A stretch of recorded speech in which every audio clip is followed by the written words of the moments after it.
존경하는 주권자 시민 여러분, 국회에서 일하는 민영배입니다. 민트형 네 번째 시간, 오늘은 한독수 권한대행의 시정연설을 거부하고 나와 이 영상을 찍습니다. 오늘 주제는 조희대 대법원장이 주도하고 있는 이른바 이재명 사건의 전원합의체 판단, 내란이 아직도 여전히 계속되고 있습니다. 민주주의 헌정을 수호하려는 주권자 시민과 헌정 파괴 세력의 전투가 곳곳에서 벌어지고 있습니다. 헌법재판소 전선에서 윤석열의 친일 쿠데타는 일단 진압했습니다. 행정부 내각전선에서 한독수와 최상목 내란 세력과 주권자 시민의 전투가 일진일퇴를 거듭하고 있는 중입니다.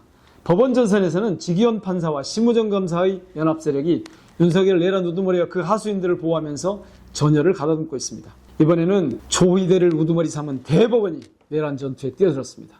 한덕수, 최상목 전선, 그리고 지기현, 심우정 전선은 어이없고 황당하지만 큰 문제는 아닙니다. 민주정부 수립 위에 정리하면 됩니다. 하지만 대법원 전선은 성격이 전혀 다릅니다. 대법원 전원 합의체가 내놓을 수 있는 카드는 세 가지입니다. 기각, 파기환송, 파기자판. 기각은 이재명 후보의 무죄를 확정짓는 것입니다. 파기환송은 유죄 취지로 2심 재판부의 형량 판단을 다시 구하는 것입니다. 파기자판은 대법원이 이재명에게 유죄를 선고해 그대로 날려버리는 것입니다. 한덕수, 최상목, 지기현, 심우정은 소총을 쏘면서 저항하는 수준이었습니다. 그러나 대법원은 파기환송이나 파기자판과 같은 핵폭탄급을 쓸 수도 있습니다. 법률 전문가와 평론가들은 다양한 시나리오를 지금 예상하고 있습니다.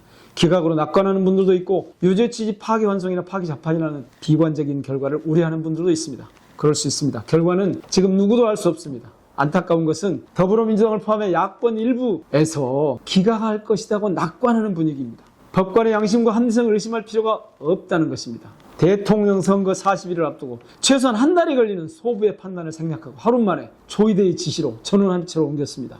곧바로 사흘 동안에 2번이나 심리를 진행했습니다. 우리 헌정사 80년 동안 이런 사례는 단 한 번도 없었습니다. 전직 대법관이나 대법원 재판연구관 출신 법률가들도 이런 사례를 본 기억이 없다고 합니다. 날짜를 시간으로 계산해서 대행이 대통령처럼 구는 한덕수의 사례, 윤석열을 석방의 문을 열어준 지기현 판사의 사례, 즉시 항고를 포기해 윤석열을 집으로 모셔다 준 심우정 검찰의 사례, 그리고 이번 조희대 대법원 사례의 공통점은 단 한 번도 없었던 일, 그렇게 할 수도 없고 그래서도 안 되는 일을 서슴없이 저질렀다는 사실입니다. 그래서 저는 결코 낙관할 수 없습니다. 저들의 합리성을 믿을 수도 없고 한편으로는 믿고 안 믿고 문제도 아닙니다. 내란 전쟁의 최전선에서 뛰고 있는 정치인이라면 이런 최악의 상황을 가정하고 전투에 임해야 한다고 생각합니다. 대한민국 역사의 모든 쿠데타는 정치의 시간을 폭력으로 짓밟고 그 폭력의 우두머리가 민족의 시체에 의해서 스스로 왕관을 썼다는 눈물겨운 공통점이 있습니다. 전쟁 중에 계엄령을 선포한 이승만이 그랬고 4.19 내각을 짓밟은 박정희가 그랬고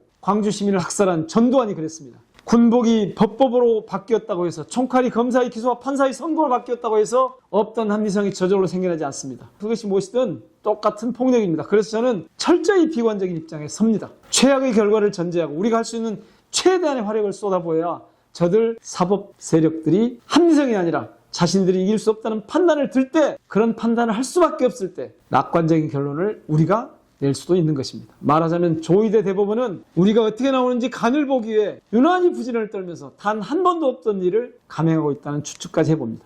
결론은 간단합니다. 최악의 상황을 염두에 두고 탄핵까지를 포함해서 우리가 할 수 있는 최대한의 화력을 동원해 쏟아붓는 것입니다. 결코 낙관하지 않는 것입니다. 존경하는 주권자 시민 여러분, 전투는 계속되고 있는데 앞이 안 보이고 어두울 때 저희가 좌표로 삼고 있는 말이 하나 있습니다. 노벨 문학상을 수상했고 평생 동안 반파시즘 사상을 실천했던 프랑스 작가 로맹 롤랑이 최초로 말했고 이탈리아 혁명가이자 사상가인 안토니오 그람시가 자주 인용해서 널리 알려진 말입니다. 지성으로 비관하고 의지로 낙관하라. 그렇습니다. 저는 지금 벌어지고 있는 모든 상황에 대해 논리와 추론으로는 비관적입니다. 조희대 대법원의 행태는 핵폭탄을 터뜨릴 수도 있어서 아주 깊게 비관하지 않을 수 없습니다. 조희대를 물리쳐야 합니다. 하지만 저는 또 한편으로 낙관합니다. 비관의 기초에서 비관을 무기 삼아 사직성의 각오로 싸우면 승리의 여신은 우리에게 주권자 시민을 향해 미소 지을 것이라고 분명하게 낙관합니다. 고맙습니다.